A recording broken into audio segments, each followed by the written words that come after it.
करे शुरू कि हम राष्ट्रपति के बारे में पहला पढ़ चुके हैं। थोड़ा राष्ट्रपति के अनुच्छेद अपन ने पढ़ लिए हैं। जैसे भारतीय संविधान के अनुच्छेद 52 में राष्ट्रपति का पद, इसका उल्लेख है। और भारतीय संविधान में ये जो पद ग्रहित किया है वो ब्रिटेन के ताज से किया है। 52 के बाद 53 में है राष्ट्रपति की कार्यपालक शक्तियां, 54 में राष्ट्रपति का निर्वाचन मंडल, 55 में निर्वाचन का तरीका, 56 में कार्यकाल, 57 में पुनः निर्वाचन, यानी एक से अधिक बार निर्वाचित हो सकता है। अनुच्छेद 58 में योग्यताएं, 59 में निर्भरताएं, 60 में शपथ, 61 में, 72 में क्षमादान शक्ति, इससे पहले 62 में पुनः निर्वाचन, यानी कार्यकाल पूरा होने से पहले चुनाव हो जाना चाहिए। क्लियर? 72 में राष्ट्रपति की क्षमादान शक्ति और 73 में राष्ट्रपति की कार्यपालक शक्तियों का विस्तार। ये बात अपन चर्चा कर चुके हैं। अनुच्छेद याद है ये। 52 में राष्ट्रपति का पद, 53 में राष्ट्रपति की कार्यपालक शक्तियां, 54 में राष्ट्रपति का निर्वाचन मंडल, 55 में निर्वाचन का तरीका, 56 में कार्यकाल, 57 में पुनः निर्वाचन, 58 में योग्यता, 59 में निर्योग्यता, 60 में शपथ, 61 में महाभियोग, 62 में कार्यकाल पूरा होने से पहले चुनाव, 72 में क्षमादान शक्ति और 73 में राष्ट्रपति की कार्यपालक शक्तियों का विस्तार। हाँ जी, आज हम राष्ट्रपति और उनकी सीक्वेंस पढ़ेंगे। नंबरिंग भी याद हो जानी चाहिए आपको, और कौन राष्ट्रपति किसके बाद बना, उसका उत्तराधिकारी कौन है, उसका पूर्वार्ध कौन है, सब एक ही ट्रिक में कंप्लीट हो जाएगा। यानी भारत का जो पहला राष्ट्रपति था डॉक्टर राजेंद्र प्रसाद थे। तो यहां से आप याद रखेंगे, ध्यान दो इधर, राजेंद्र की राधा, राजेंद्र की राधा जाकर गिरी, राजेंद्र की राधा जाकर गिरी तो मैंने हिदायत दी, मैंने हिदायत दी कि अब की बार गिरी तो, अब की बार गिरी तो,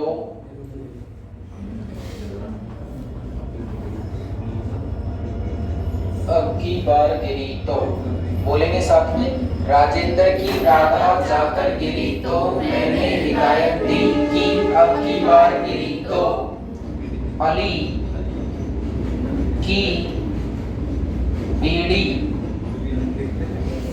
नीलम अपने ज्ञान से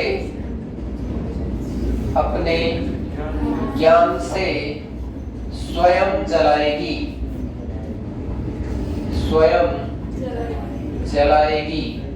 राजेंद्र की राधा जाकर गिरी तो मैंने हिदायत दी कि अब की बार गिरी तो अली की बीड़ी नीलम अपने ज्ञान से स्वयं जलाएगी। अरे वेंकट शर्मा नारायण के बेटे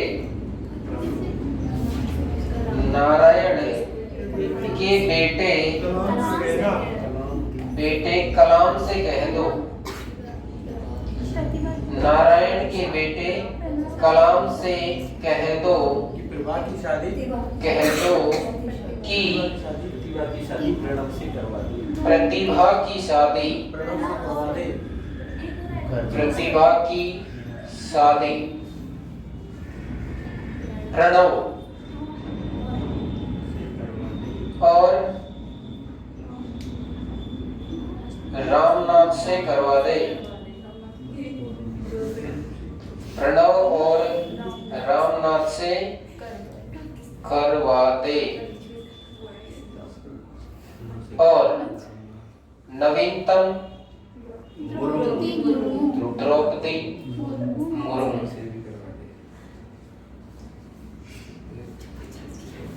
द्रौपदी मुर्मू, इनको एक बार दो बार आप रिवीजन करेंगे तो अपने आप याद भी हो जाएगा, क्रम याद हो गया अपने आप और इनसे सिस्टम सेट होगा। देखो, राजेंद्र की राधा जाकर गिरी तो मैंने हिदायत दी कि अब की बार गिरी तो अली की बीड़ी नीलम अपने ज्ञान से स्वयं जलाएगी। अरे वेंकट शर्मा नारायण के बेटे कलाम से कह दो कि प्रतिभा की शादी प्रणव और रामनाथ से करवा दे। आप पढ़ते हैं कि भारत का पहला राष्ट्रपति राजेंद्र प्रसाद, भारत का दूसरा राष्ट्रपति राधाकृष्णन, तीसरे राष्ट्रपति जाकिर हुसैन, चौथे राष्ट्रपति देखो एक बार वीवी गिरी जो है यहाँ पर कार्यवाहक है।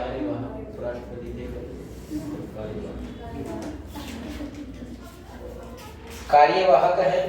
कार्यवाहक क्यों है?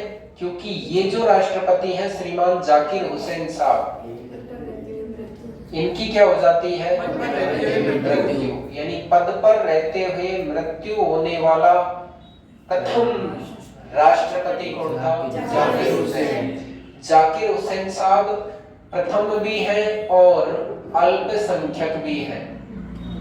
पहले अल्पसंख्यक राष्ट्रपति, पहले अल्पसंख्यक मतलब मुस्लिम राष्ट्रपति हुए हैं कौन? डॉक्टर जाकिर हुसैन साहब। उसके बाद में उपराष्ट्रपति थे उस समय कौन? वीवी गिरी। तो वीवी गिरी राष्ट्रपति पद पर आसीन हुए, लेकिन यहाँ पर कार्यवाहक है। अब क्या होता है, ध्यान से समझने की बात यह है कि वीवी गिरी दे देते हैं त्यागपत्र। क्या दे दिया? त्यागपत्र। हालांकि इन्होंने यहाँ राष्ट्रपति पद से त्यागपत्र नहीं दिया है, उपराष्ट्रपति पद से त्यागपत्र दिया। क्यों? क्योंकि कार्यवाहक राष्ट्रपति अधिकतम 6 महीने रह सकता है। तो 6 महीने बाद क्या होंगे? चुनाव। तो चुनाव में खुद वीवी गिरी साहब हिस्सा लेना चाहते हैं। राष्ट्रपति के चुनाव में भाग लेने के लिए इन्होंने उपराष्ट्रपति पद से क्या दिया? त्यागपत्र। और उपराष्ट्रपति पद से त्यागपत्र देने के कारण जो कार्यवाहक राष्ट्रपति थे वो भी स्वाभाविक त्यागपत्र हो गया। और वो त्यागपत्र उस समय दिया किसको था? सुप्रीम कोर्ट के चीफ जस्टिस को। उधर सुप्रीम कोर्ट के चीफ जस्टिस मोहम्मद हिदायतुल्ला, तो जो वीवी गिरी कार्यवाहक राष्ट्रपति बने हैं तो मोहम्मद हिदायतुल्ला भी कार्यवाहक राष्ट्रपति बने, नहीं कि इनका निर्वाचन हुआ है। ये बात समझ में आ गई? तो मोहम्मद हिदायतुल्ला सुप्रीम कोर्ट के मुख्य न्यायाधीश थे, इन्हीं को तो न्यायाधीश के रूप में त्यागपत्र दिया, क्योंकि उस समय उपराष्ट्रपति का पद तो खुद संभाल रहे हैं कौन? राष्ट्रपति का पद खाली है, तो किसको देंगे फिर? तो चीफ जस्टिस को दिया। इन्होंने स्वतः संज्ञान लेते हुए ये खबर दी, खबर देनी पड़ती है लोकसभा को, खबर दी और उसके बाद में मोहम्मद हिदायतुल्ला को ही कार्यवाहक राष्ट्रपति बना दिया। बात समझ में आ गई यहाँ तक की? उसके बाद में ये कार्यवाहक, ये भी कार्यवाहक, अब की बार गिरी तो वापस अब जो चुनाव हुआ है यहाँ पर, उस चुनाव में वीवी गिरी राष्ट्रपति बनकर आए। तो देश के चौथे नंबर के राष्ट्रपति कौन थे? वीवी गिरी। क्लियर? वीवी गिरी की एक बात जरूर याद रखनी है कि इनके चुनाव में एक बार नहीं 2 बार मतगणना हुई है। 2 बार मतगणना से बनने वाले राष्ट्रपति कौन थे? वीवी गिरी। नेक्स्ट, उसके बाद में कौन है? अली, फखरुद्दीन अली अहमद। इंपॉर्टेंट बात ये है क्या कि पहले मुस्लिम राष्ट्रपति कौन? जाकिर हुसैन। दूसरे अल्पसंख्यक राष्ट्रपति कौन?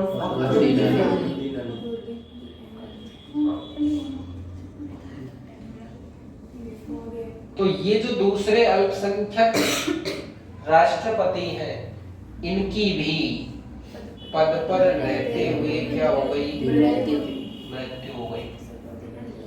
अब तक दो ही अल्पसंख्यक राष्ट्रपति यानी मुस्लिम राष्ट्रपति बने और दोनों की ही पद पर रहते हुए मृत्यु हुई। तो उस समय उपराष्ट्रपति थे कौन? बीडी जत्ती। तो बीडी जत्ती को यहाँ पर क्या बनाया? राष्ट्रपति। लेकिन क्या बनेगा ये? कार्यवाहक। बोलो यहाँ तक कोई दिक्कत? नंबर कितना आ गया? अली का 5। ठीक है। उसके बाद में बढ़ते हैं, बड़े ध्यान से याद रखना, नीलम संजीव रेड्डी। नीलम संजीव रेड्डी छठे राष्ट्रपति बनेंगे। कौन से? ज्ञान की बात ये है कि ने फॉर नीलम और नी फॉर निर्विरोध। निर्विरोध जो राष्ट्रपति बने हैं वो कौन बने हैं? नीलम संजीव रेड्डी। क्लियर बात? इंपॉर्टेंट और भी इससे ज्यादा क्वेश्चन।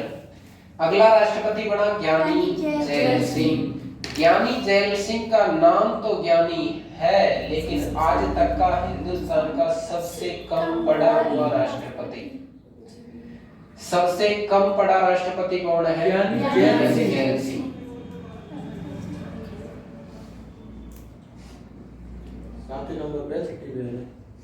सबसे कम पढ़ा। ठीक है। उसके बाद में आता है आर वेंकट। आर वेंकट एक ही नाम है, राधा स्वामी वेंकट रमन। राधा स्वामी वेंकट रमन नाम लेंगे अगर पूरा, तो मेरे ख्याल से हिंदुस्तान का अब तक के जो राष्ट्रपति बने हैं उनमें सबसे बड़ा नाम है। नाम भी बड़ा, उम्र भी बड़ी। तो आज तक का हिंदुस्तान का सबसे अधिक आयु वाला यानी वयोवृद्ध राष्ट्रपति कौन है? आर वेंकट रमन। आर वेंकट रमन ने की शर्मा जी। नेक्स्ट ये है आर वेंकट कौन से? 8वें। शर्मा जी है कौन से? 9वें राष्ट्रपति। कौन? शंकर दयाल शर्मा। शंकर दयाल शर्मा। उसके बाद में के आर नारायण। के आर नारायण कौन से राष्ट्रपति बने? 10वें। आपको बताया था कलाम साहब देश के कौन से राष्ट्रपति बने? आ गया क्रम ऑटोमेटिक। नेक्स्ट उसके बाद में प्रतिभा देवी जी 12वीं। ये एकमात्र राष्ट्रपति जो वैज्ञानिक थे missile man of India doctor Kalam साहब, डॉक्टर APJ अब्दुल कलाम। कलाम साहब का जन्म स्थान धनुषकोडी रामेश्वरम तमिलनाडु है और कलाम साहब का जीवन एक अद्वितीय है। इनका जन्म दिवस आता है प्रतिवर्ष 15 अक्टूबर और 15 अक्टूबर को हम मनाते हैं स्टूडेंट डे, विद्यार्थी दिवस के रूप में मनाया जाता है। प्रतिभा जी देश की पहली महिला राष्ट्रपति बनी है। देश की पहली महिला राष्ट्रपति प्रतिभा पाटिल बनी है।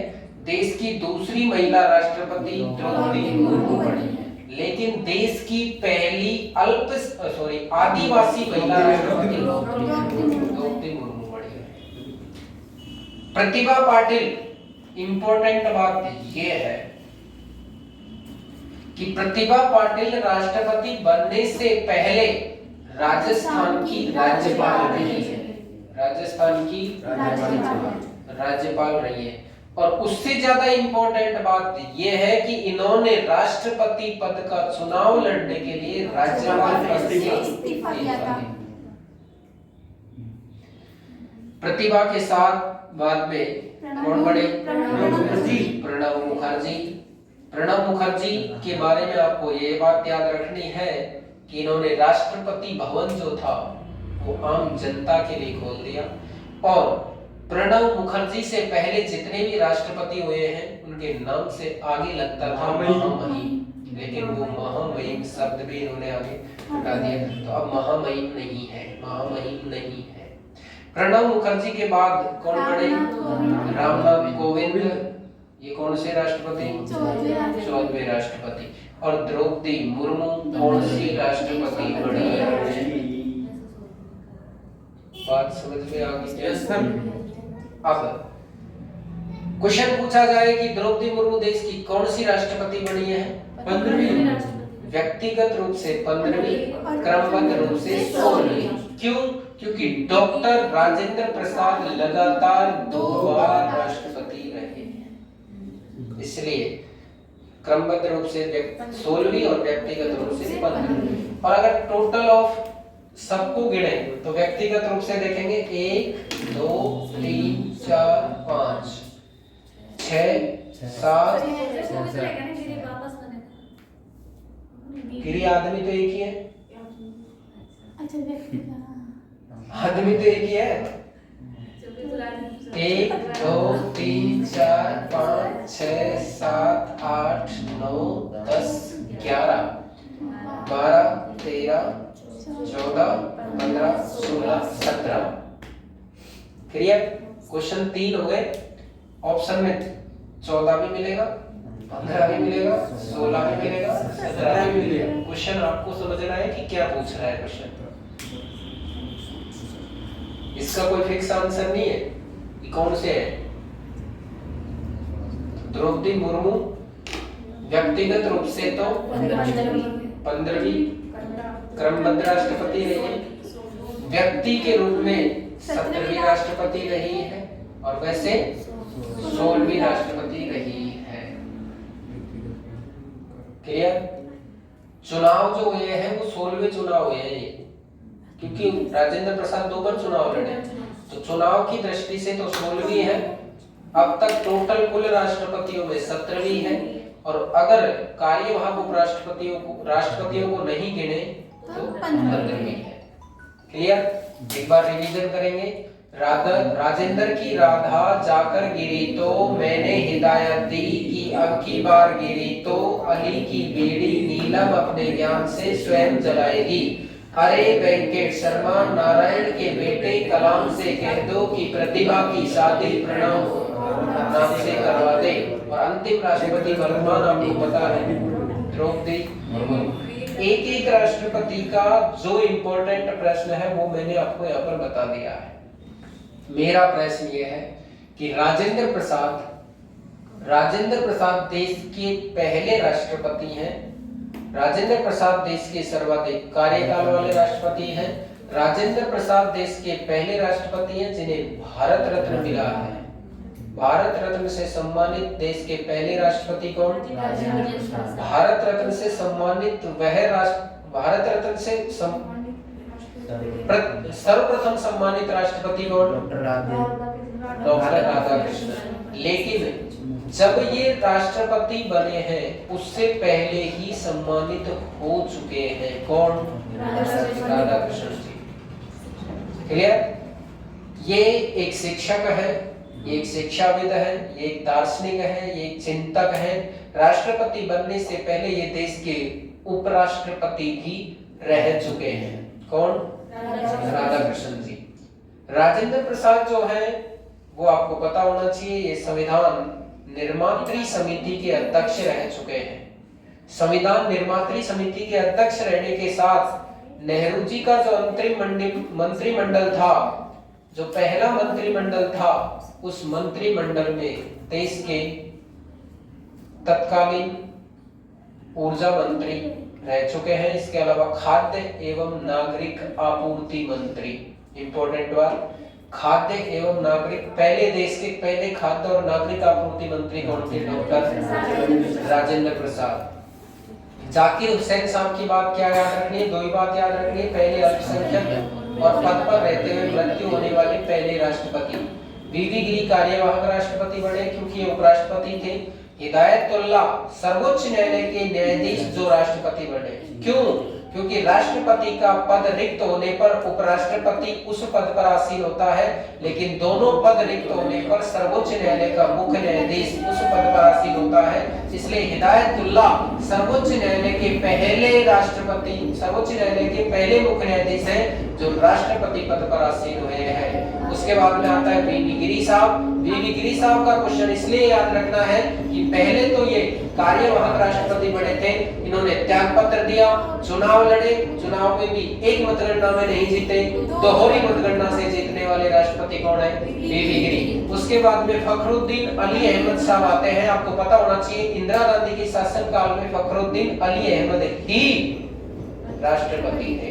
तो फखरुद्दीन अली अहमद जो है वो दूसरे अल्पसंख्यक राष्ट्रपति हैं और इनकी भी पद पर रहते हुए मृत्यु हुई है। आज तक दो ही अल्पसंख्यक राष्ट्रपति रहे हैं और दोनों की पद पर रहते हुए मृत्यु हुई है। तो उसके बाद में जब पद पर रहते हुए इनकी मृत्यु हो जाती है तो बी.डी. जत्ती जो कार्यवाहक राष्ट्रपति बनते हैं, क्योंकि ये उपराष्ट्रपति थे उस समय। उसके बाद में निर्विरोध निर्वाचित राष्ट्रपति, इंपॉर्टेंट प्रश्न है कि चुनाव लड़ने की जरूरत नहीं पड़ी, तो निर्विरोध निर्वाचित राष्ट्रपति, नी फॉर नीलम, नी फॉर निर्विरोध निर्वाचित राष्ट्रपति कौन है? नीलम संजीव रेड्डी। उसके बाद में ज्ञानी जैल सिंह। ज्ञानी जैल सिंह का मतलब यह है कि नाम तो ज्ञानी है लेकिन ये सबसे कम पढ़े लिखे राष्ट्रपति हैं। उसके बाद में आर वेंकट। तो आर वेंकट का मतलब होता है राधा स्वामी वेंकट रमन। राधा स्वामी वेंकट रमन नाम इतना बड़ा है, इसका मतलब ये सबसे ज्यादा उम्र के, यानी सबसे अधिक वयोवृद्ध अगर कोई राष्ट्रपति रहे हैं तो वो कौन रहे हैं? उसके बाद में आते हैं शर्माजी शंकर दयाल शर्मा, देश के राष्ट्रपति बने। नंबर कौन सा? 9। इस रूप में अगर आप याद रखेंगे तो आपका हर प्रश्न सही होगा, लेकिन इस रूप में याद नहीं रखा तो मेरी कोई गारंटी नहीं कि आपका हर प्रश्न सही होगा। कलाम साहब थे, ये भी अल्पसंख्यक थे। नेक्स्ट नारायण के बेटे कलाम। नारायण की अगर बात करें तो नारायण कौन से नारायण है? के.आर. नारायण। के.आर. नारायण देश के कौन से राष्ट्रपति बने? 10वें। तीसरे अल्पसंख्यक राष्ट्रपति बने कौन?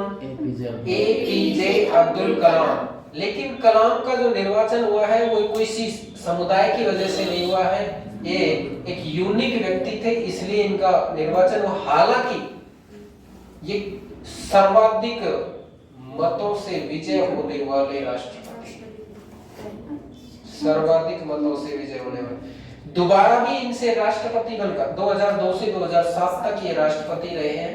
2002 से 2007 तक कुछ चीजें आपको क्रमबद्ध रूप से ऑटोमेटिक व्यवस्थित होंगी कि इनके शासनकाल में हिंदुस्तान में नरेगा शुरू हुआ है।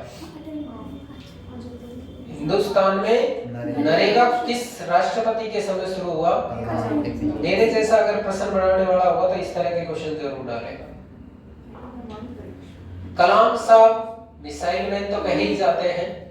इंपॉर्टेंट बात यह है कि हिंदुस्तान जो परमाणु शक्ति संपन्न राष्ट्रों में शामिल हुआ है, तो पहली बार हिंदुस्तान इंदिरा गांधी के समय परमाणु शक्ति संपन्न राष्ट्रों में शामिल हुआ था। उस पोखरण के पहले परमाणु परीक्षण में 18 मई 1974 को भी उसी मैदान में कलाम साहब थे, और जब दूसरा परमाणु परीक्षण अटल बिहारी वाजपेयी के शासनकाल में 11 और 13 मई 1998 को था, उसमें तो स्वयं कलाम साहब ने ही ये परीक्षण किया था। तो भारत को एक नई ऊर्जा, नई शक्ति देने वाले व्यक्ति हैं कौन? Doctor APJ. अब्दुल कलाम। 27 जुलाई 2015 को IIM Indian Institute of Management Shillong में व्याख्यान देते समय दिल का दौरा आने से ये पंच तत्वों में विलीन हो जाते हैं। IIM शिलांग से इन्हें दिल्ली लाया जाता है। दिल्ली में तीनों सेनाओं का गार्ड ऑफ ऑनर दिया जाता है। उसके बाद में इनको रामेश्वरम ले जाया जाता है। रामेश्वरम से धनुषकोडी, धनुषकोडी से रामनाथपुरम, और रामनाथपुरम से उसी स्कूल में इनका दफन किया जिस स्कूल में इनकी प्रारंभिक शिक्षा हुई थी। उस स्कूल का नाम है स्वारटच स्कूल। बात समझ में आई? एक चीज मैंने कलाम साहब के ऊपर अलग से वीडियो बना रखा है, पहले आप उनको सुनेंगे सुनने मात्र से आपको इतने क्वेश्चन क्लियर हो जाएंगे कि आपको पढ़ने की जरूरत नहीं पड़ेगी कलाम साहब। डॉक्टर कलाम साहब देश को एक विजन देना चाहते थे, हालांकि वो समय से पहले चले गए। उनकी एक पुस्तक थी जिसका नाम है विजन 2020, विजन 2020, विजन 2020 के नाम से उनकी पुस्तक है। पुस्तक अनेकों है, लेकिन एक पुस्तक और इनकी अग्नि की विंग्स ऑफ फायर, जो इनकी आत्मकथा है। विंग्स ऑफ फायर कलाम साहब की क्या है? आत्मकथा है। इन्होंने ही कहा है, लेकिन उसको हम उस रूप में व्यवहार में नहीं अपनाते हैं। इन्होंने कहा था कि सपने वो नहीं जो हम सोते हुए लेते हैं, सपने तो वो होते हैं जो हमें सोने नहीं देते। डॉक्टर कलाम साहब आज हिंदुस्तान की ज्यादा भी नहीं तो 90% जनसंख्या के आइडल हैं। 90% जनसंख्या के आइडल हैं। और डॉक्टर कलाम साहब, स्वामी विवेकानंद, स्वामी दयानंद सरस्वती और भी कोई व्यक्ति है तो आप उनको आदर्श मान सकते हैं। उनको आदर्श मानकर उनके पद चिन्हों पर चलकर आइडल बनाना चाहिए प्रत्येक। एक जीवंत और एक पूर्व। जीवंत आइडल भी होना चाहिए, पूर्व आइडल भी होना चाहिए। जीवंत आइडल वो होता है जिससे हम हमारी बात कह सकें निष्पक्ष रूप से, कि ऐसा व्यक्ति जिसको हम कोई चीज नहीं छिपाए। क्योंकि अगर वास्तविक स्थिति का सामने वाले को पता होगा तो आपका बेस्ट गाइडेंस वो तभी कर सकता है। और आप आर्टिफिशियल रूप से अगर उसके सामने उपस्थित हो रहे हैं तो आपके गाइडेंस में कमी आएगी 100%, इसमें कोई दो राय नहीं। तो कलाम साहब के बाद देश की पहली महिला राष्ट्रपति बनी है कौन? प्रतिभा देवी सिंह पाटिल। प्रतिभा देवी सिंह। कलाम साहब की कोई छोटी कहानी नहीं है, हालांकि हम शब्दों में बयान नहीं कर सकते। कलाम साहब उस परिस्थिति में जन्मे हैं, एक मछुआरा परिवार, और परिवार का खर्चा चलाने के लिए खुद अखबार बेचा करते थे। ये पढ़ाई के बाद जब ये कोई भी आदमी सक्सेस की ओर जाता है तो उसको हर कोई अपनी ओर आकर्षित करता है। विश्व का कोई देश नहीं है जिन्होंने इनको ऑफर नहीं किया हो। विश्व का कोई देश नहीं है जिन्होंने कलाम साहब को ऑफर नहीं किया हो। लेकिन कलाम साहब की भी मैं मतलब बहुत वो मानता हूं कि इन्होंने कहा था कि सच्चा इंसान वह है जो बिकता नहीं है। सच्चा इंसान वह है जो बिकता नहीं है। इन्होंने देश के लिए काम किया है, राष्ट्र के लिए काम किया है। चाहे व्यक्तिगत शारीरिक रूप से इन्होंने किसी संप्रदाय विशेष में जन्म लिया हो, लेकिन इनका कोई संप्रदाय नहीं था, कोई धर्म नहीं था। ये भारतीय थे और भारतीय रहकर चले गए। इसलिए आज हिंदुस्तान का जो भी वर्ग हो, चाहे हिंदू हो चाहे मुसलमान, मुसलमानों से ज्यादा हिंदू इनको मानते हैं। अपने आप में जिस कम्युनिटी में जन्म लिया है, आप जिस कम्युनिटी की कई बार बात करते हैं कि ऐसे है, उस कम्युनिटी में भी आदमी एक ही हीरा है। प्रतिभा देवी सिंह पाटिल राजस्थान की पहली महिला राज्यपाल रही हैं और राज्यपाल पद से इस्तीफा देकर, त्यागपत्र देकर, और जब प्रतिभा देवी सिंह पाटिल चुनाव लड़ा, इससे पहले कलाम साहब राष्ट्रपति हैं, तो कलाम साहब को दोबारा राष्ट्रपति का चुनाव लड़ने के लिए ऑफर किया, लेकिन डॉक्टर कलाम साहब ने राष्ट्रपति का चुनाव लड़ने से इनकार कर दिया। काश अगर इनको निर्विरोध अगर चुना जाता तो शायद ये राष्ट्रपति रहते और देश को कुछ नई दिशा मिलती। उसके बाद में प्रणब मुखर्जी, ये भी एक अच्छे विद्वान राष्ट्रपति रहे हैं। उसके बाद में रामनाथ कोविंद साहब, आपको पता होना चाहिए, ये मेरे ख्याल से इंडिया के पहले दलित राष्ट्रपति रहे हैं। और उसके बाद में देश की पहली महिला, आदिवासी महिला राष्ट्रपति रही है। ये और भी महिलाओं के लिए वुमेन एम्पावरमेंट जो होता है, एम्पावरमेंट, उनके लिए, उनके आइडल के लिए, उनके आदर्श के लिए। हालांकि नाम और क्षेत्र आदिवासी है, इनका परिवार थोड़ा ठीक संपन्न था जो कि इनको शिक्षा दिला सका, लेकिन परिवार की संपन्नता इतनी भी नहीं थी। लेकिन एक बार सुना है मैंने इनके बारे में, द्रौपदी मुर्मू के बारे में, कि एक बार इनके गांव में कोई बड़ा सम्मेलन हुआ था स्कूल में, थोड़े 4-5 किलोमीटर दूर, गांव घर से दूर स्कूल थी। तो उस कोई राजनीतिक सम्मेलन था, उस राजनीतिक सम्मेलन में बड़े बड़े आदमी आए थे। तो उस सम्मेलन में इनके पिताजी तो किसी कारण से नहीं पहुंच पाए, लेकिन द्रौपदी मुर्मू खुद गई थी और वहां जाकर उन्होंने ये डिमांड की थी कि मैं पढ़ना चाहती। उसके बाद में इनके खुद के प्रॉपर गांव में स्कूल खुली। फिर धीरे धीरे ये गांव से बाहर निकली कस्बे में, फिर वहां से पढ़ी। उस रूप में मतलब इनका संघर्ष बहुत ज्यादा है। और विशेष संघर्ष तो इनका ये है कि इनके 2 बेटे थे, पति, दोनों बेटों को खो दिया, पति को खो दिया। उसके बाद में इनके पास क्या बचा, ऐसी स्थिति में फिर दोबारा उभर कर आई और हिंदुस्तान की सर्वोच्च पद पर आसीन हुई। कौन? द्रौपदी मुर्मू। ये कोई सामान्य काम नहीं है कि उस स्थिति में आदमी क्या रह जाता है, फिर कितना टूट जाता है।